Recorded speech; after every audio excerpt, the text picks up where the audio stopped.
Welcome all to this NPTEL course on line commutated and PWM rectifiers. So my name is Anandarup Das and I am an associate professor in the Department of Electrical Engineering, IIT Delhi, India. And yeah, you can see my email ID also. So this is basically an introductory lecture about the course.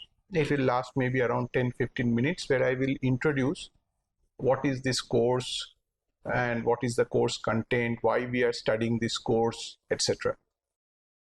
So to give you a very broad picture, so this course talks about certain power converters.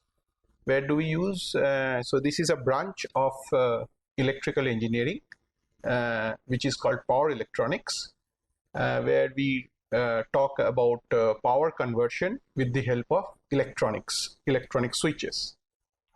So this is related to that area of engineering.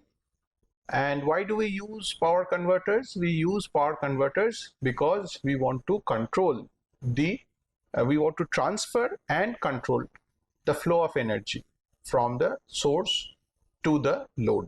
Okay, so there are different forms in which energy can be transferred. In electrical domain, we talk usually about voltages, different levels of voltage in which energy can be transferred, but also the form of the voltage, for example AC voltage, DC voltage, etc. So these power converters are an essential component in this process of energy conversion from the source to the load. And second important point here is the control of this energy flow. The control of the energy flow is important because as an end user, you always want to tightly or accurately want to control the rate at which the energy is flowing. For example, let us take an example which I have shown it here, is that you have say an AC electric motor, for example in an electric vehicle. Okay, now this is an AC motor, but it is usually fed from a DC battery. Okay, and then we have in between what is called as a power converter.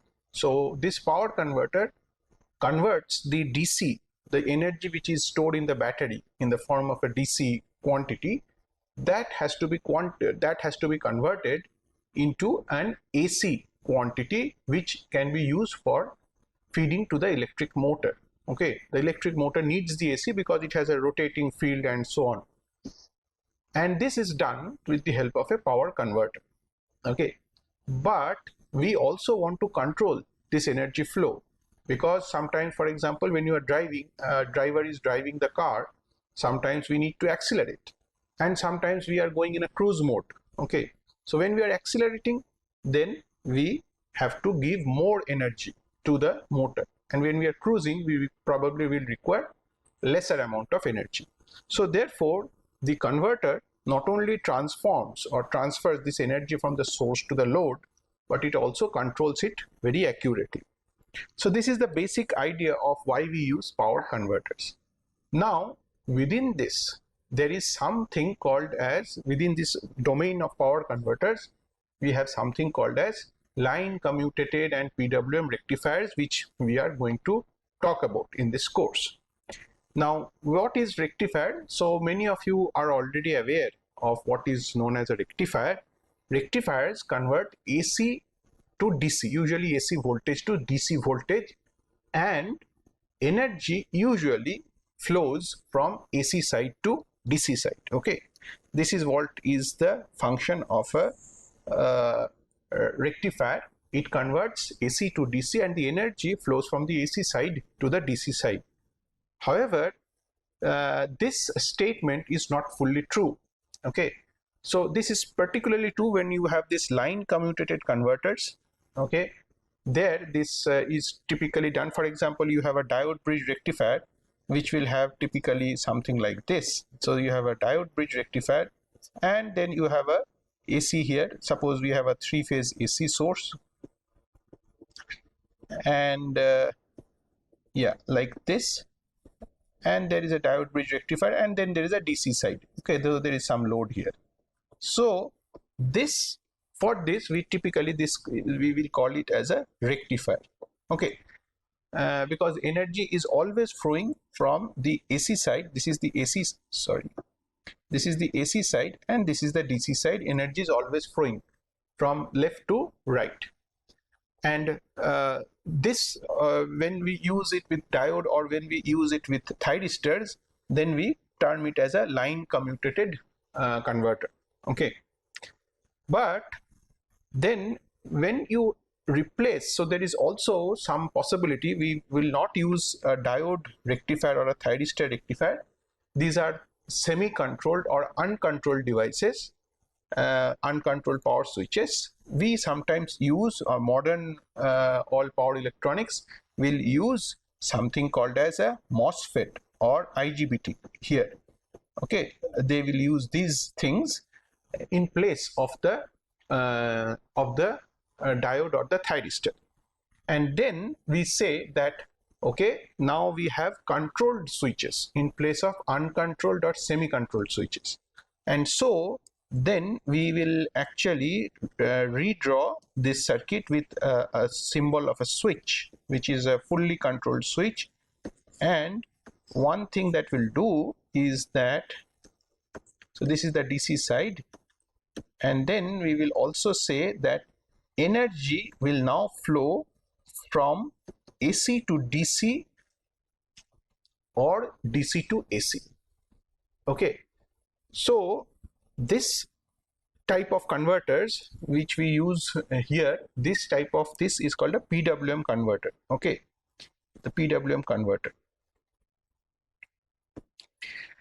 So of course, PWM, why I use the word PWM converter is that we convert or we transfer the energy from AC to DC or from DC to AC. If it is only AC to DC, then we call it as a PWM rectifier. So this PWM rectifier, this statement is only true when the energy is flowing from AC to DC side. Okay.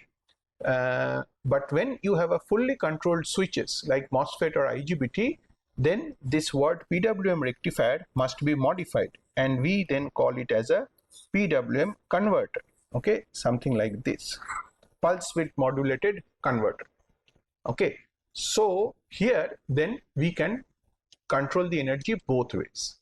So where are the applications? So this is the background or the background theory of where we use it.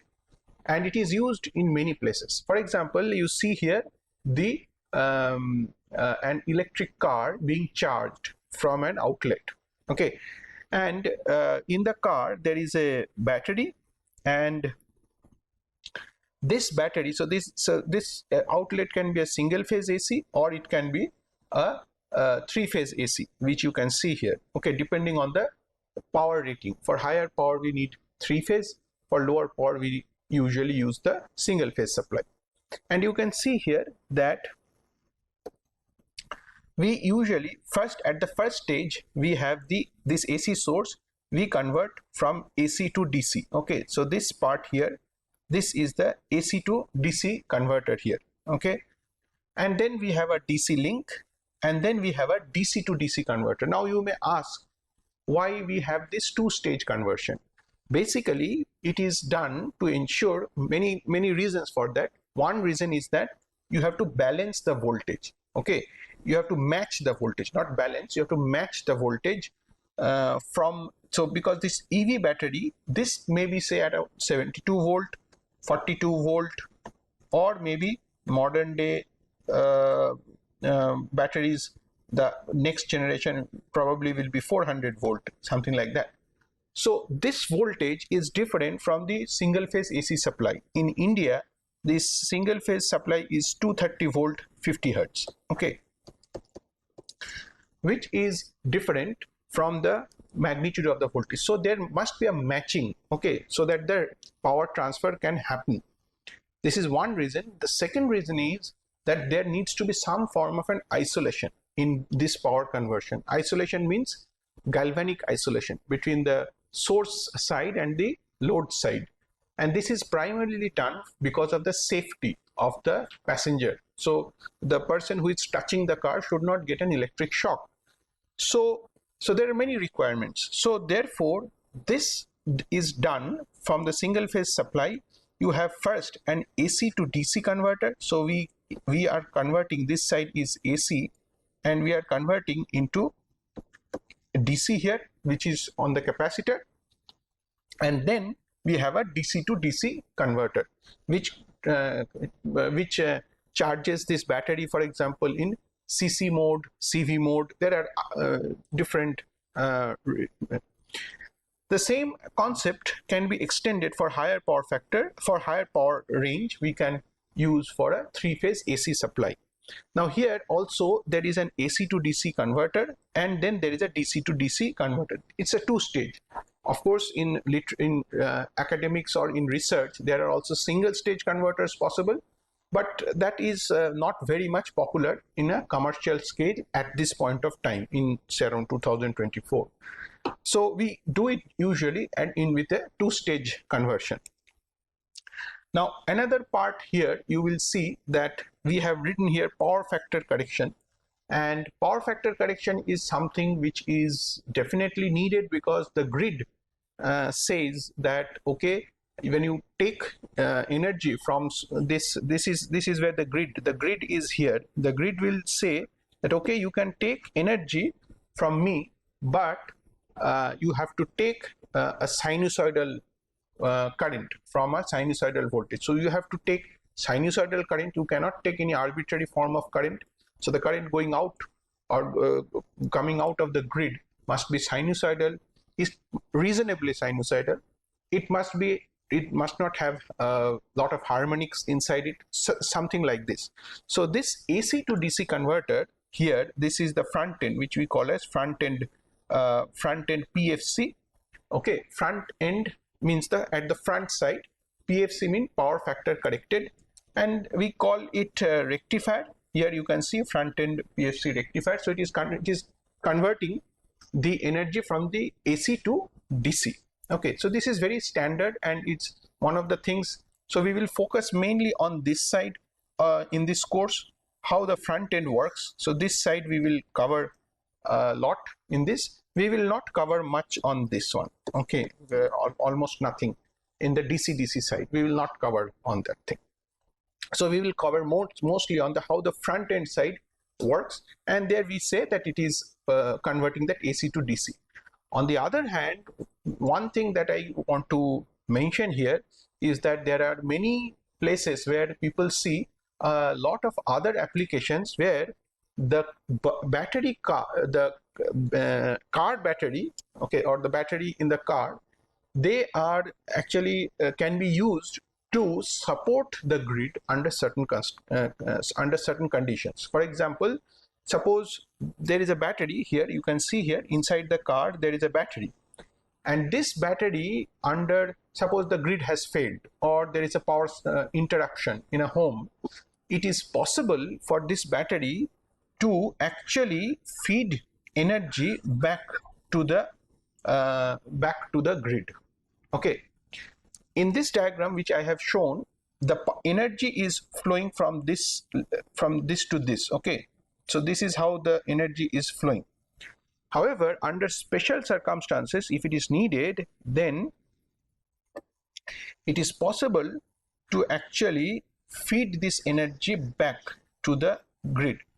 It is possible to feed this energy back to the grid, okay, to here, right?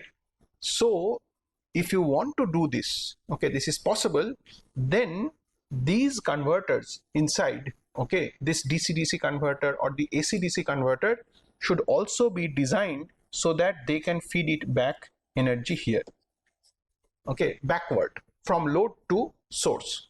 Of course, the word source and load then is not correct, because the load is actually the battery, which is the source and which is feeding power back to the grid, because the user wants something to do with that. So this DC-DC converter must be changed then. For example, in a basic course on power electronics, we talk about DC-DC converters like buck converter, boost converter, buck boost converter, like that.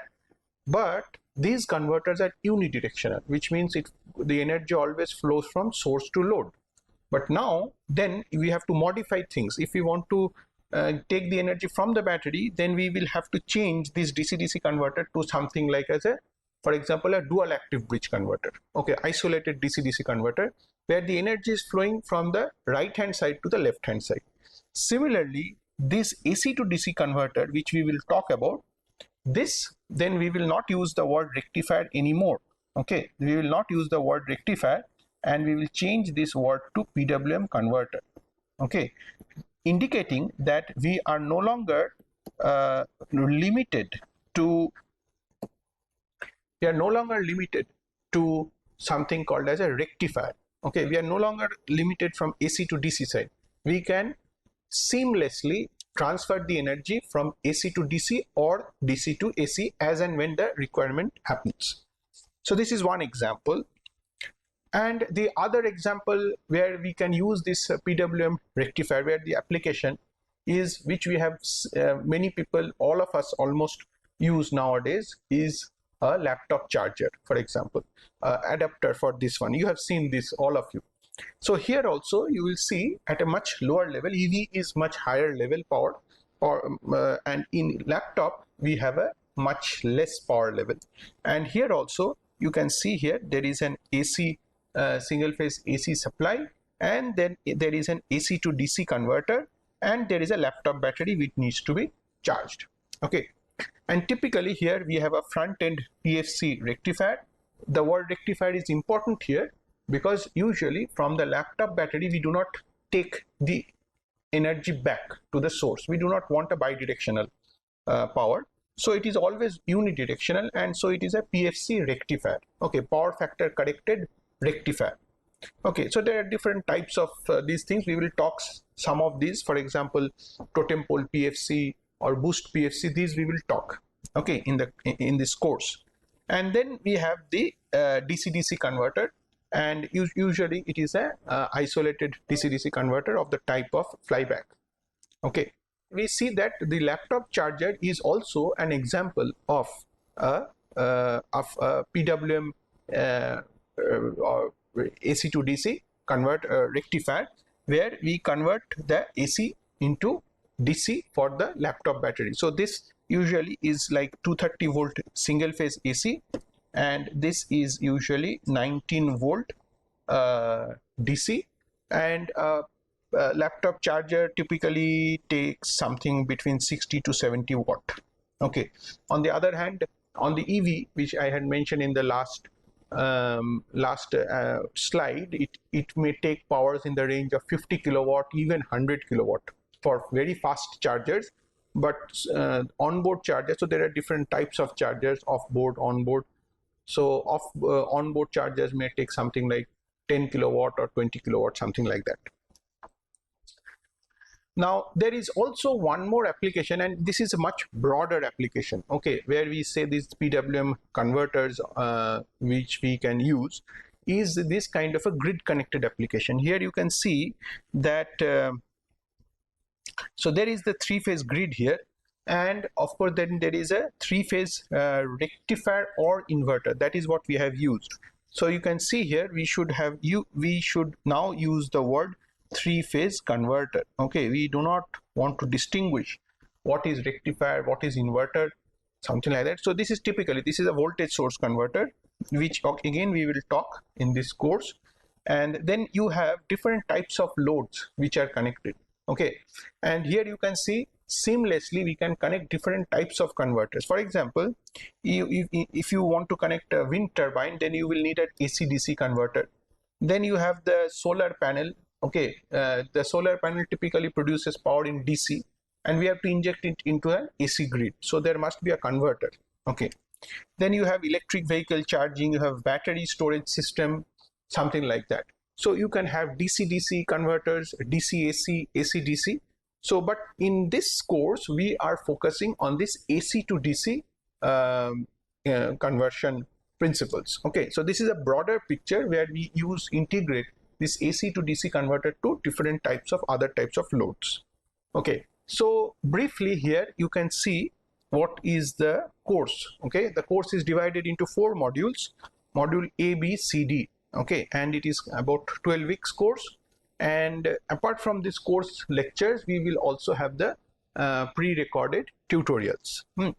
Now initially in module A, you will see we will start with the most basic part, like a diode and thyristor based rectifiers with RL and RC loads. This is typically covered in an undergraduate power electronics course, but we will quickly revise some of these concepts, and then we will be able to see what are the drawbacks of these diode or thyristor based rectifiers, and we will then see one solution in order to improve the power factor of these kind of diode rectifiers, which is the multipulse rectifiers. Okay, we'll see how the star delta transformers can improve the power. So this is the module A, or the first part, and here we will use typically diodes or thyristors. Next comes the module B, where we will introduce the 3-phase voltage source converters. So 3-phase voltage source converters are a basic building block of this kind of applications, and where we will see the inverter or the rectifier operation, and we will see the steady state analysis and leading lagging power factor operation, and then we will go to the transient or the small signal analysis of these kind of converters, where we'll do the DQ modeling, and then we will do a designing of the controller. Okay, I will give you an example of a per unit design of this voltage source converter also. Then we have the third module, module C, where we will talk about the PFC boost rectifier. Okay, this is typically at a reasonably lower power level, typically less than 500 watts, and there we will have a single phase to control DC output, and we will also touch upon the AC/DC flyback converter and some of the bridgeless PFC circuits and their steady state analysis. Okay, the last part of the module is based on the 3-level NPC rectifier or the VNR rectifier. These are getting popular nowadays with certain advantages over the conventional one, and we will see what are the different circuit topologies and their advantages. So there is always some advantage and disadvantage, and we will see some of these things here during this part and their analysis. And also I would like to touch upon the different types of EV chargers. So EV is going to play a very important role from power electronics point of view for the next maybe 20-30 years, and so we'll see a little bit of onboard off-board chargers, what are their possibilities, etc., and their operational issues, and a little bit on the battery storage system. So the total course content is about 36 hours. I expect that it will be a little bit more than 36, so it may go to 38 or 39 hours. So who are the audience? So typically we will have UG, PG and PhD students, and also professionals from the industry. So this course is definitely so this course is based on the AICTE curriculum for UG elective. So there is an AICTE India curriculum for UG courses, and all the course content, whatever we cover here, will cover this AICTE curriculum. So this number is given there, PEC EE02, line commutated and active PWM rectifiers. In fact, that is the reason I have chosen the word PWM rectifier in the course title. Otherwise, I would have used PWM converter, because it has been traditionally known as PWM rectifier. But anyway, we will see that it is not anymore a rectifier, it's a converter. And so a first UG level on power electronics is a prerequisite. We must have this one. Otherwise, we will quickly jump on that. So I would recommend that you brush up a course, basic first year course on or a first course on power electronics. And it is also good to have some exposure to control systems. Okay, first course. For example, what are pole zeros? What are Bode plots? How do we draw it? What is the Bode plot of a single pole, double pole, etc. These will be covered. Now, this will be not covered in this course. This will be immediately assume that you are already familiar with this.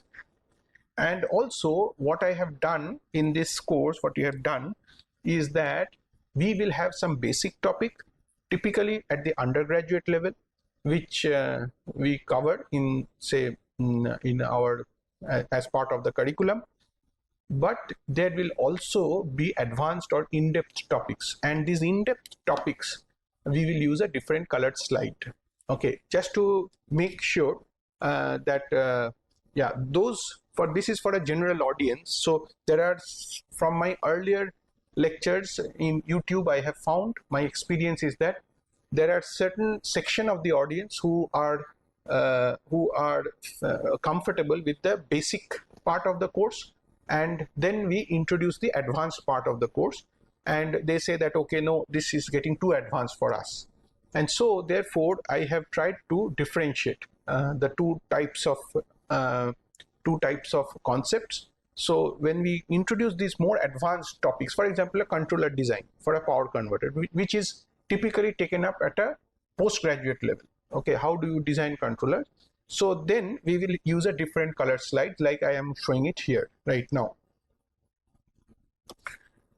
And this course is about 12 weeks, as you have seen already, and the course is free to enroll.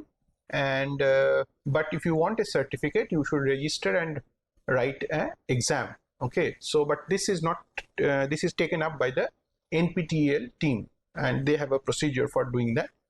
And also we will have an assignment for registered students every week.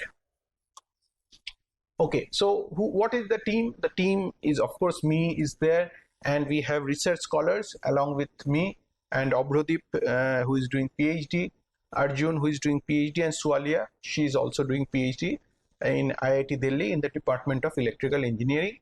So if there is any mistake, of course, I have to be blamed, but also so I have backup students, so I will also say that students can be blamed. Okay, of course, I'll not blame the student, but anyway. So then these are the study material, and we have lecture slides, we have application notes. Application notes are very important, because if you see here that there is a lot of information. For example, Texas Instruments application notes, we recommend, and we also teach during our normal courses in IIT Delhi, some concepts from there, parts of those application notes, etc. And there are standard books. One of the very good books on power electronics is by Robert Erickson and Maximovich. And this, apart from that, there is also Mohan's book, Mohan Underland and Robbins. This is a very standard textbook. Isa Batars's book, I usually like it very much. And then there is also Professor Umanand from IFC Bangalore. His book is also very good. So there are several books which you can refer to. And there is also a very good information on different concepts which you can get it from NPTEL lectures, which are freely available in YouTube. And this is particularly useful, say, if you want to brush up some fundamental components of some fundamental concepts in power electronics. Go to the NPTEL lecture, search for a basic course on power electronics, and you will get this one. So these are good material. And before I end today's introductory video, so this is an introductory video about the course, I would also like to talk a little bit about our research group, what we are doing. So we work in for a lot of areas in power electronics and machine drives. So some of the latest research I have listed down, like sinusoidal inverter making, then traction power supply systems, modular power converters, MMC, CHB in PV, battery storage, HVDC, and then high frequency power electronics like dual active bridge and etc. And you will get some information in my web page here. So these are, for example, some of the things that we are building right now in our labs. Students are doing this. Say Mohammad Saleh Khan, he is the PMRF fellow, and he has built this converter 5 kilowatt, and this is very exciting. We are making sinusoidal output from the converter without any filter. We have removed the filter, and so these are some experimental results. And then we also have these like a application in a single phase unfolder based inverter. This is for the PV applications, and this again produces a sine wave output without filters. And so this has been developed by our PhD research scholar Abhrodip. And then we have a DAB converter which we have built again in our lab. So we build everything on our own. We build the gate driver, we build the PCBs. Of course, we buy the ICs and buy the switches from the market, but we build these inductors, etc. And so this is the dual active bridge converter. So this has been done by Akash, master students. And then we also have other master students like Parth and all. So they built a DAB for the 3 kilowatt, like 98-99% efficiency, like that. So we do these things in our lab. So this was a basic introduction to the course and what we are doing in IIT Delhi. And with this basic introduction, from the next lecture onward, we will go into the technical stuff. And thank you for joining this course, and I hope you will have an enjoyable time. And of course, we will be always accessible. And when you join this course, you will always have this access to the material, as well as, so there is a predefined place, and you can you can post your doubts and queries into a forum, and those will be available to you. Thank you.